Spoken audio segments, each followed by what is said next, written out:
కళాకారుల చేసినటువంటి అందరూ కూడా కళాభివందనాలు తెలియజేసి గతంలో కూడా ఫంక్షన్లో కూడా పెట్టడం జరిగింది. దానికి రాష్ట్ర ప్రభుత్వం కూడా ఆ రోజు ఎమ్మెల్యే గారు కూడా రావడం జరిగింది. దానికి ముందు భాగంలో ఇచ్చి మరి దానికి అన్ని విధాలు చేస్తారని ఆ రోజు ఎమ్మెల్యే గారు కూడా మాట ఇచ్చినారు.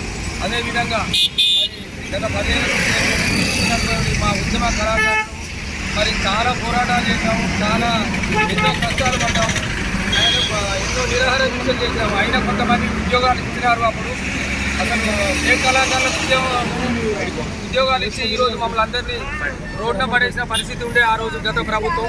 మరి ఆ గౌరవనీయులు రేవంత్ రెడ్డి గారు పిసిసి అధ్యక్షులుగా ఉన్నప్పుడు గాంధీ భవన్ పోయి అడిగినప్పుడు కూడా తాను సానుకూలంగా స్పందించి 1500 ఉద్యోగాలు ఇస్తారని అప్పుడు పిసిసి అధ్యక్షుడు ఉన్నటువంటి రేవంత్ రెడ్డి గారు అనడం జరిగింది. ఈరోజు మేము అందరూ సపోర్ట్ చేయడం జరిగింది.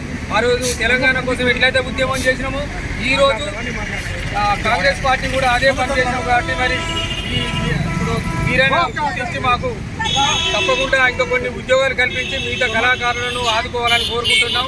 మరి గద్దరన్న బిడ్డ చైర్మన్గా ఉన్నప్పుడు కూడా పోవడం జరిగింది, ఆమెకు ఘనంగా సన్మానించుకోవడం జరిగింది. కాబట్టి ఇప్పుడు తప్పకుండా మాకు న్యాయం జరుగుతుందని కోరుకుంటూ మళ్ళీ కొన్ని ఉద్యోగాలు కళాకారులకు ఇవ్వాలని మనస్ఫూర్తిగా అందరికీ పాదాభివందనం చేస్తున్నాం ఈ గవర్నమెంట్కి. Thank you.